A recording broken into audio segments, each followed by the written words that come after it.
புதுச்சேரியில் என்ஆர் காங்கிரஸ் பாஜக இடையே தொகுதி பங்கீடு உடன்படிக்கை ஒப்பந்தம் என தகவல் வெளியாகி இருக்கிறது. இது தொடர்பான கூடுதல் தகவல்களை நமது செய்தியாளர் ஜெயக்குமார் வழங்கிட கேட்கலாம்.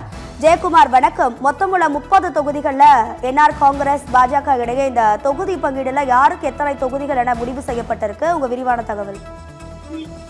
ராதிகா, புதுச்சேரியில் என்டிஏ கூட்டணியில் சார்பாக நீண்ட இழிபிற்கு பிறகு இன்று மதியம் அதுக்கான உடன்பாடு ஏற்பட்டுள்ளது. இதன்படி பார்த்தீங்கன்னா ஏனாம் தொகுதி, அதாவது ஆந்திரா மாநிலத்தில் ஒட்டி இருக்கிற ஏனாம் பகுதியை மல்லாடி கிருஷ்ணராவ் போட்டியிருக்கிறார். காரைக்கால் வடக்கு அமைச்சர் திருமுருகன் அவர்களும், நெடுங்காடு தொகுதியில முன்னாள் அமைச்சர் சந்திர பிரியங்கா அவர்களும், லாஸ்பேட்டை தொகுதி, தட்டாஞ்சாவடி தொகுதியில முதலமைச்சர் ரங்கசாமி, இந்திரா நகர் தொகுதி, கதிர்காமம் தொகுதி, முத்தியால்பேட்டை தொகுதி, அரியாங்குப்பம், ஏம்பலம், பாகூர் தொகுதி தியாகராஜன், நெட்டப்பாக்கம் தொகுதி ராஜவேலு, திருபுவன தொகுதி கோபிகா, மங்களம் தொகுதி முதலமைச்சர் ரங்கசாமி. அதாவது முதலமைச்சர் ரங்கசாமி 2 தொகுதியில் போட்டியிருக்கிறார்.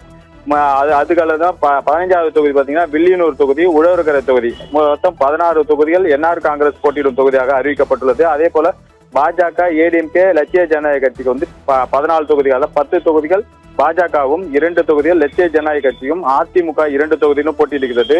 அதுல பாஜக மண்ணாடிப்பட்டு தொகுதி நம்ம அமைச்சர் நமச்சிவாயும், உசூடு தொகுதி தீப்பாய்ந்தான் முன்னாள் எம்எல்ஏ தீப்பாய்ந்தான், அதாவது எம்எல்ஏ நியமன எம்எல்ஏவாக இருக்கிறார் தீப்பாய்ந்தான். காலாப்படு தொகுதி கல்யாண சுந்தரம், எம்எல்ஏ கல்யாண சுந்தரம். காமராஜர் தொகுதி லட்சிய ஜனநாயக கட்சிக்கு ஒதுக்கப்பட்டதாக கூறப்படுகிறது. அதுல ஜோஸ் சார்லஸ் மார்டின் போட்டியிருக்கிறார். முதலியார்பேட்டை தொகுதியில அதாவது அமைச்சர் ஜான்குமார் போட்டியிருக்கிறார். நெல்லித்தோப்பு தொகுதியில் யார் என்று இதுவரைக்கும் அறிவிக்கப்படவில்லை. உருளையம்பேட்டை மணவெளி தொகுதியில் சபாநாயகர் செல்வம், நிரவி தொகுதியில் போட்டியிடுகிறார் பாஜக சார்பில் போட்டியிடுகிறார். திருநள்ளாறு ஜிஎன்எஸ் ராஜசேகர் போட்டியிடுகிறார். மாஹே போட்டியிடுகிறாங்க பாஜக சார்பில். ராஜ்பவன் தொகுதி முன்னாள் பாத்தீங்கன்னா என்ஆர் காங்கிரஸ் வாசம் இருந்த அமைச்சர் லட்சுமி நாராயண் போட்டியிட்ட தொகுதி அதனால் அது பாஜகவுக்கு ஒதுக்கப்படுகிறது. உப்பளம் தொகுதி அதிமுகவுக்கு ஒதுக்கப்படுகிறது. உருளையம்பேட்டை பாஜகவுக்கு ஒதுக்கப்படுகிறது. இந்த தொகுதிகள் 2 தொகுதிகள் அதிமுகவுக்கும், 2 தொகுதி லட்சிய ஜனநாயக கட்சிக்கும்.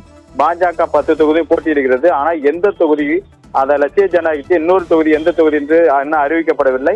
அதே போல அதிமுகவுக்கும் அதாவது எந்த 2 தொகுதியில் ஒரு தொகுதி அறிவிக்கப்பட்டுள்ளது. இன்னொரு தொகுதி எந்த தொகுதி என்று இன்னும் அறிவிக்கப்படவில்லை. உப்பளம் தொகுதி மட்டும் அதிமுக அன்பழகன் எம்எல்ஏ போட்டியிடுகிறார். முன்னாள் எம்எல்ஏ அன்பழகன் போட்டியிடுகிறார். இன்னொரு தொகுதி எந்த தொகுதி என்று இன்னும் அறிவிக்கப்படவில்லை.